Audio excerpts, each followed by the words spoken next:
Hey guys, how you all doing? It's Spongy slash Hancock. Seem to change my name a little bit on here. Um, just in Kingdom 1052. Alright guys, so basically I just wanted to apologize first. A lot of my members and a couple of people that I've asked have asked me to do a video based upon monster marching. And what troop composition to send when attacking them. So you've basically got a guaranteed win each time, so you can quickly get those higher level monsters and better rewards. I need to apologize, guys. I know you guys are waiting on it. I'm just doing a little bit more research in regards to what troops to actually send and physically like that for the lower level castles. And the only reason why I have to do that is because at the moment, with me being a P5 and also having T10 troops, I can basically kill any monster without even thinking about it. Okay, so I do need to just do a little bit of research on those lower level troops because, as I said in my previous video, I'm only just starting to get really serious into the game in terms of what troops actually do, how they benefit your march, and how they can assist you in certain battles, for example, monster battles. So with this video, I'm basically going to run you through two different things. So the first one I wanted to run through is your march in particular. Now, when I say that, I mean how your march actually physically leaves the castle. So what troops go where, which troop goes first, which troop hangs up in the back, etc., etc. So let's get straight into it. So the first troop that actually leaves your castle is your swordsman. Okay, now the reason why the swordsmen leave your castle first is because they are your meat shields. They will take on the most impact from your initial attack on the castle. Okay, now your your swordsmen are made up of your T10s, which are your berserkers, your T7 guards, your T6 noble swordsmen, your T4 swordsmen, your T2 infantry. Okay, now I know a lot of us are back up on this area here. So the reason why they are your meat shields, so they do generally have a pretty low attack. Okay, 49 attack comparative to the defense of 114. So essentially what they are designed to do is when they initially get hit, okay, because they've got the shields and everything like that, blah blah blah, they'll take on a lot of the impact and save the backline troops. So they'll save the rest of the troops from actually getting killed. Okay, if you don't send these, you will see that you will get high losses in your rallies, okay, and also your single attacks on castles, plots, whatever it may be. Okay, now the reason why that is if you jump into, I know it's a little bit different on basically when you're playing on a mobile device, but on the computer, so this is all based off the computer. When you actually physically hover over the troop, it comes up with a little bit of information on the troop. So it's got iron armor. Now this is one of the skills on them. This increases their defense. Okay, you've got grit, which improves their HP, so basically means that they're going to last longer when they do get that initial hit.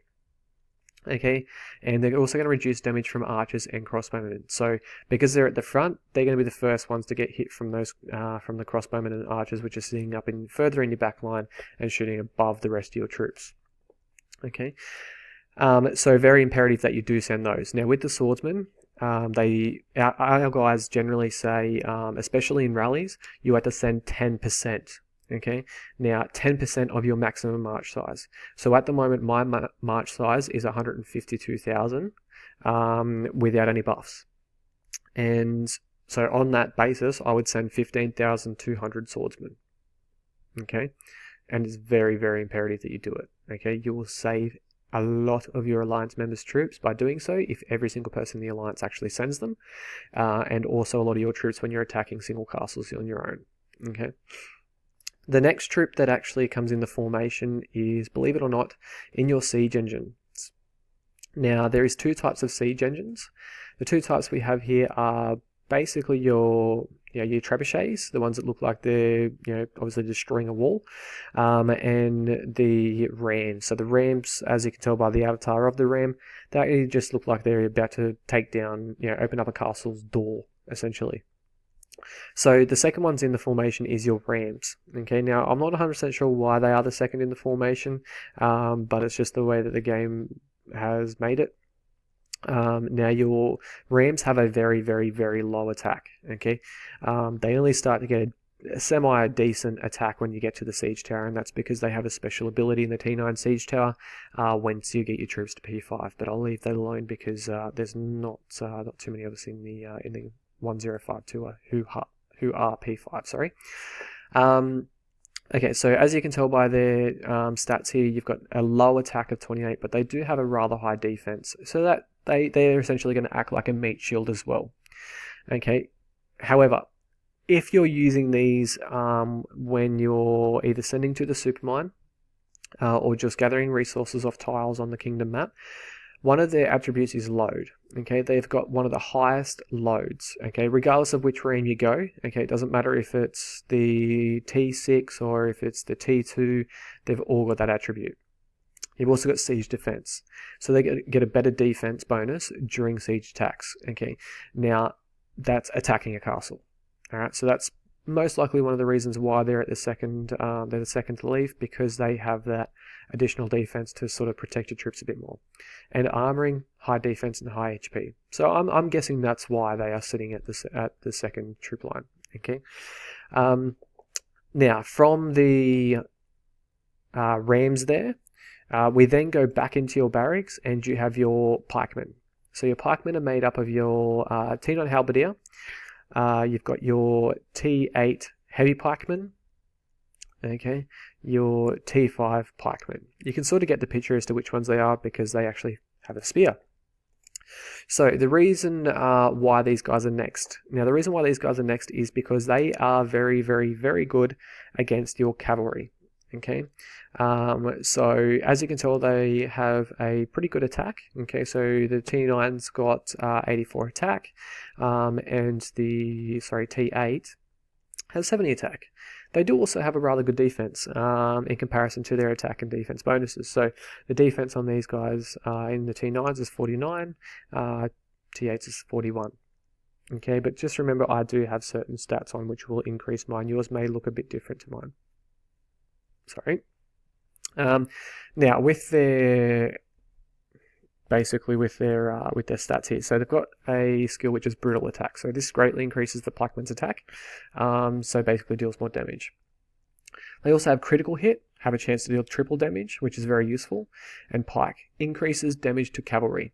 So as I said, these are the best troops in terms of your actual physical cavalry. So you can redo your layers. So when I say layers, the troops that you're about to march, based on a scout report. Okay, so if they've got a high level of cavalry, you would send a few of these guys, because a few of these guys would obviously take away a lot of their cavalry troops, because these are the best troops to use when attacking cavalry. Okay. So the next troop that is in your march size, okay, is we have to go into your stables. So there's two types of troops here. We have your standard cavalry, okay, and we also have your range cavalry. So the next one is your standard cavalry. Standard cavalry are your T10 Divine Knights, your T8 Royal Knights, basically the ones that aren't carrying a bow.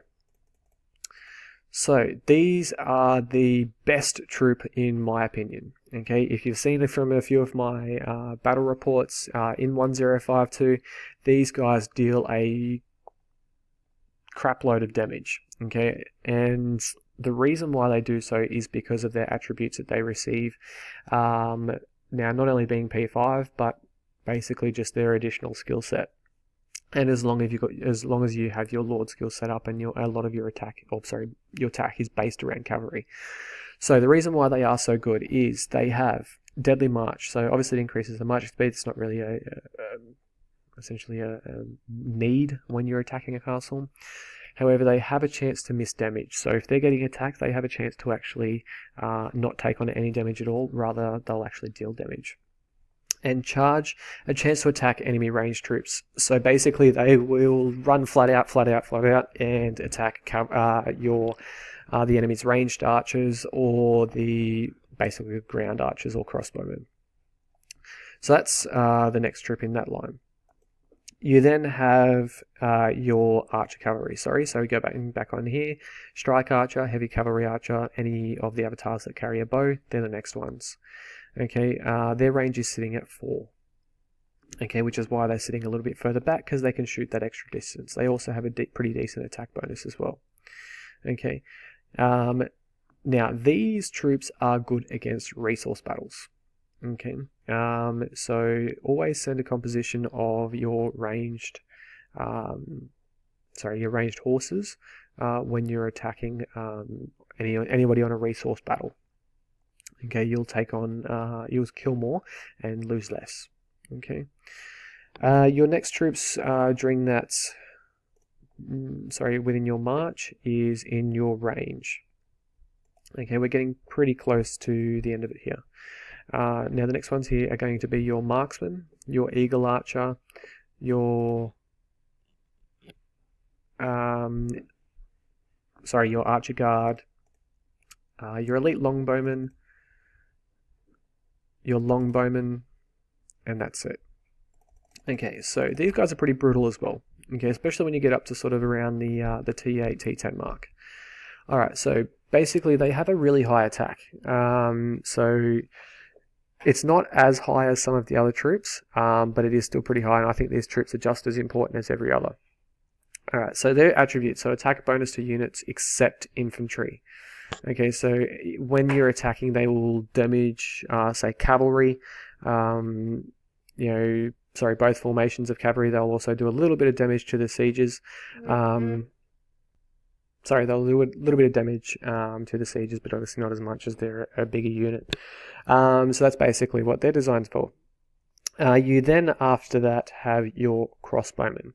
So your crossbowmen are essentially another range troop. They do have your better attack, okay? And they also, from my memory, have a better range, okay? So they're going to sit further back because they can shoot further, okay? Your final troop that actually gets on, lo and behold, and everybody should know this, it just should be a known thing, is the trebuchet, okay? And the reason why the trebuchet is sitting back is it does a massive amount of damage, okay? And I mean a huge amount. So as you can see, just by my T10 trebuchet, it's 164 attack and a defense of 73. If we take a look at the attack of the heavy trebuchet on a T8, still 118. Okay, so that's still pretty good, and a defense of 53. Okay, so it's very imperative that you do send the right amount of troops. I personally don't do the troop layering because I don't know a great deal about the troop layering as to what to send. So the best thing that I can actually possibly tell you guys to do is, I know I spoke about him last time, and I'm going to keep speaking about him because he's done absolutely everything for me and taught me everything I know. So the good man Daydreams. Daydreams creates a video every Monday called Fixing Your Layers. Okay, and the reason why he does this is because he wants to basically help everybody out with sending the right troops and obviously taking the best damage. All right. So what all you have to do is, when you are basically having all your information set up, you need to jump onto Twitter. Okay, add Daydreams. Okay, and you need to do this on, I think he wants them sent through on the Sunday night, or the Monday morning. I can't remember which one it was. It might be both. Who cares? Send them on those times. Now, the things that he'll need, okay, so he will need a photo of your armor, okay, so that he knows what troops you're using as your primary troops. You can set them up from all different kinds of things. Okay, he'll also need to know what your skill set is, okay, and he'll also need to see a troop layer setup, so a formation setup, so that he can help it out. Alright guys, I'm running out of time. I will be starting another video straight after this one, basically showing you something else in the game. If you have found my video to be somewhat informative, please click the subscribe button, and if you can, share it across some social media so that I can get a few more hits. Alright guys, peace out, and happy hunting in Kingdom 105.